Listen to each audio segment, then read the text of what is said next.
పొద్దు పొద్దున్నే నిద్ర లేవగానే ఈ రోజు నుంచి నీ పనులు నువ్వే చేసుకోవాలి మోక్షు అని స్టార్ట్ చేసింది. ఎక్కడో తేడా కొడుతుంది, హాస్టల్కి ఏమన్నా పంపిస్తుందేమో అని చెప్పిందో లేదో చూసారా, ఈ దోశ ముక్క ఒకటి నా చేతికి ఇవ్వనే ఇచ్చింది. నువ్వే తిను అని చెప్పింది. నాకేమో తినడం దాకా మొత్తం మీద పడేసుకుంటున్నా. తర్వాత ఈ బాటిల్ ఒకటి నా చేతికి ఇచ్చి నీ వాటర్ నువ్వే తాగు అని చెప్పింది. ఎలానో కష్టపడి తాగేసా.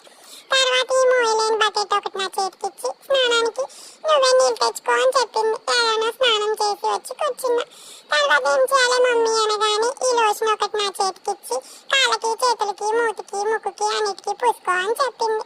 ఎలానో పూసేసుకున్నా. తర్వాత చూసారా, అద్దిన పౌడర్ అద్దడం, దువ్విన తలనే దువ్వడం అన్నట్టు నా తలని నేనే దువ్వుకుంటున్నా, నా పౌడర్ నేనే పూసేసుకున్నా.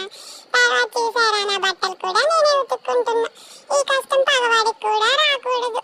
తింటే కానీ రుచి తెలవదు, దూకితే కానీ లోతు తెలవదు అన్నట్టు ఇవన్నీ చేస్తేనే కానీ మా మమ్మీ కష్టం నాకు అర్థం అవ్వలేదు.